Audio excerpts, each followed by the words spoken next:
Alright guys, welcome back to VALORANT News as Master Shanghai continues behind the scenes. Big questions on what roster changes are going to be in play by the time the players get back from Shanghai and restart the regular season. This is the case for NRG with some Scrimbux getting leaked from those guys, but also from the Loud situation. The rumour has had it for some time now, pANcada is coming back to Loud, but according to Sadak, there are some issues again with visas affecting their team getting to the US. Very much enjoyed your thoughts in the comments below. Hit the like button if you enjoy. Subscribe if you're new as always, I would greatly appreciate it. First of all, let's talk what happened yesterday at Master Shanghai. EDG versus Team Heretics. That was the other game of the day. We talked about that pANcada versus G2 series. Crazy stuff there. And now pANcada play Edward Gaming again in the losers bracket.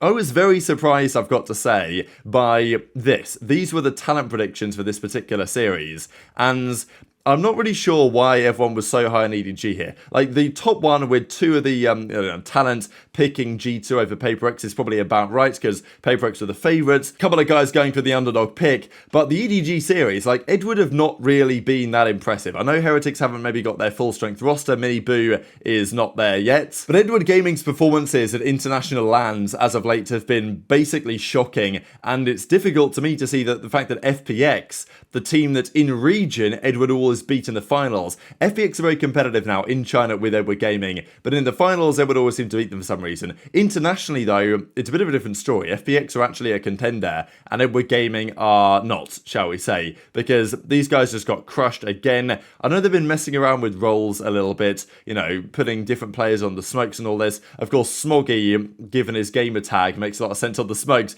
but I don't know if they should think about some other changes here, because Heretics just bowled them over. Like, it was 13-6 game 1 and it was 13-3 game 2, not even close here. So yeah, tough to see for Edward, just because Chinese team in front of their, you know, home crowd, wanting to put on a show, just didn't really deliver at all, and Heretics completely crushed them. So they're going down to losers. They're probably not going to survive in the tournament too much longer. And yeah, what do we think about this Edward Gaming team and just the strength of China in general? Because certainly other teams in China have got better. FPX is certainly the case. But Edward, since all the gas they got and Can got, you know, being the best opera and all this not that long ago, it's been downhill quite significantly, right? Their last international map win was in Madrid. When they won the first map, they played 13-8. They then went down in that series. They then got crushed in that kind of famous series to Loud, 13-2, 13-3 to go out of the tournament.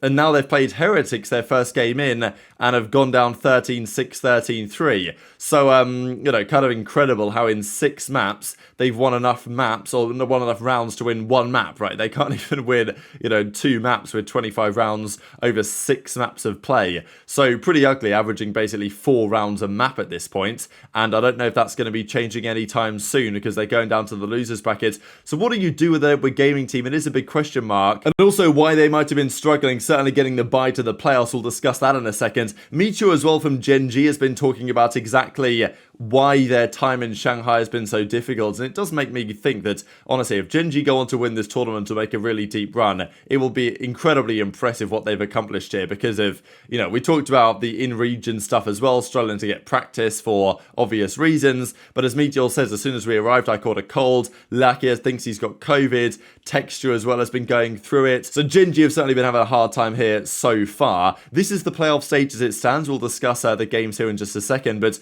wanted to note really that the only team that actually won their first round game, getting the bye straight to the playoffs, was 100T with a crushing victory over Fit Esports, but everybody else went on to lose, right? So Fnatic, they were the top seed from their region, they lost. Edward were the top seed from their region, they lost. pANcada the top seed from their region, they lost. So is there something to that, right, in terms of the playoffs? As Asuna says, first seed is a debuff, which pANcada won, so we could play them in the uppers. So, well, anyway, 100T won, so maybe it kind of puts some pain to this discussion, but there is always a talk, is it actually better to advance straight to the playoffs, or would you prefer to play in the play-ins, because then you get more LAN experience on these setups, you get to warm up into the tournament. The fact that these other teams that are winning and playing against you, let's say the likes of Heretics or the likes of G2, they've had to get through a bit of a gruel of play in Swiss system brackets. They've played lots of best of threes. They go into play you, that's your first series there. So the likes of pANcada, that could have affected them to some degree. So yeah, getting the playoff bye, not looking to be that special, which makes sense, especially because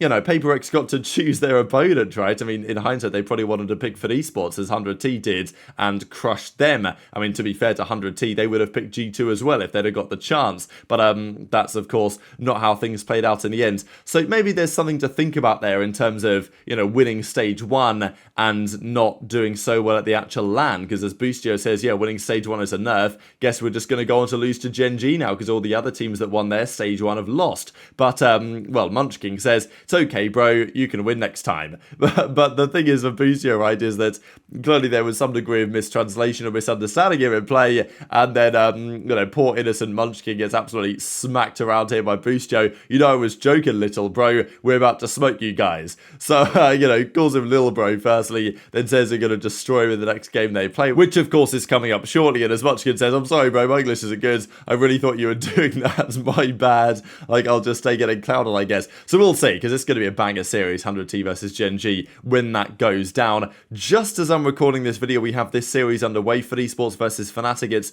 basically just about to begin. This, of course, though, is a loser's bracket game, because over here in the bracket, as we see, we have Gen.G taking down Fnatic 2-1. That game is played tomorrow on the 2nd of June, 100T versus Gen.G, as is G2 versus Team Heretics. And after one of FUT Esports or Fnatic goes out of the tournament, of course, Fnatic are the favourites, then it'll be pANcada versus Edward Gaming today to determine who goes through there. So definitely plausible that Edwards are out in the very first round and the Chinese representation is done in lower round 1 of the home tournament, unfortunately for them, in Shanghai. Before we get to the loud stuff, quickly on NRG, they of course made their roster change the other day. FNS is in, Som is back in, and you know, as Crashy says, Revenge Tour, excited to play with these boys. Som's like, oh, you guys needed me this bad, and even as Ethan says, look, the IGL raids have been handed back to their rightful owner, FNS is here. No real comment on the Demon 1 stuff, you know, I think, look, getting Ethan off the IGL, bringing FNS back in, fair play, and, you know, but the fact that Marved is the one to go, the fact that Demon 1 is the one to go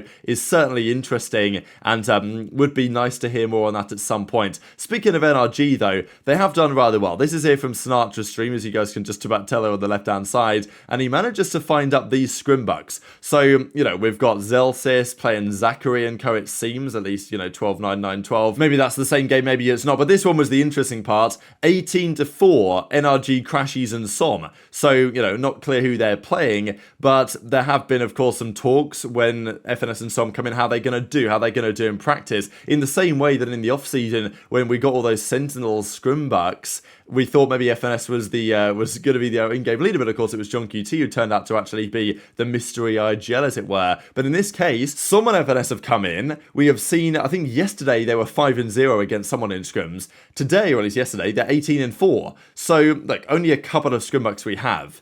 But it's got to be said that from what we've seen so far, this may prove to be a good change from NRG. Whether it's a good enough change, that is, of course, a matter for debate. Before we finish, though, this is the stuff on Loud. There's been lots of drama with Loud over the last month or so, really. Ever since the regular season finished, for the time being, and they didn't qualify for Masters Shanghai, it was quite clear they were probably going to try and make some changes to their roster.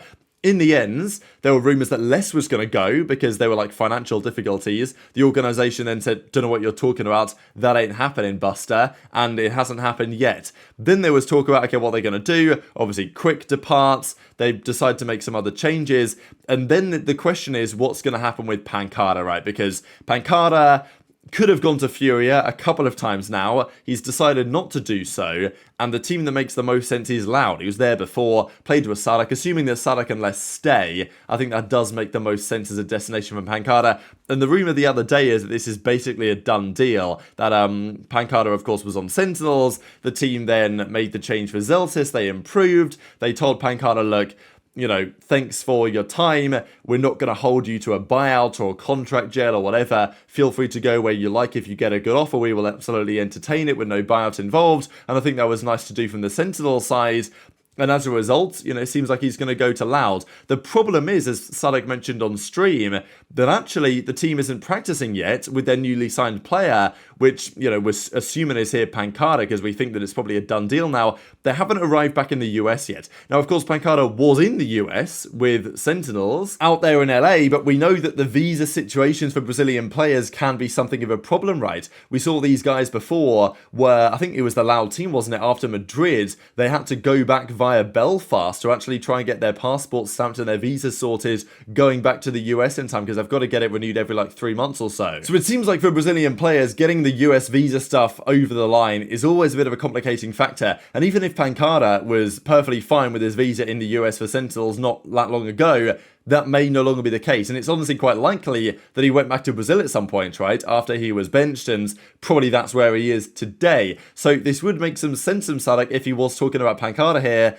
that they've signed him, and now they're struggling through visa problems to get him back to the US. I can't imagine that it's unresolvable just because he's had his visa with the team, Sentinels, not long ago. Now it's maybe getting transferred to Loud, which is maybe where some of the complications come in, but it definitely should be resolvable. It's just a matter of time as to how long I guess it's going to take to resolve. But every day, every week that he's not there to practice with the team in person, the worse quality practice they get as time moves on towards the start of stage 2. So assuming this is probably a done deal now, but once again, problems for the Loud boys that do not seem to be going away anytime soon. Just the one final thing to mention here, the top players after the first round of the playoffs here in Shanghai, and well, there are some familiar names here, right? This is in terms of pure ACS, right? So average combat score, Cryo had that monster series that of course is bumping him up, but then Woot is up here, Icy, Alpha, Smoggy, Kang. So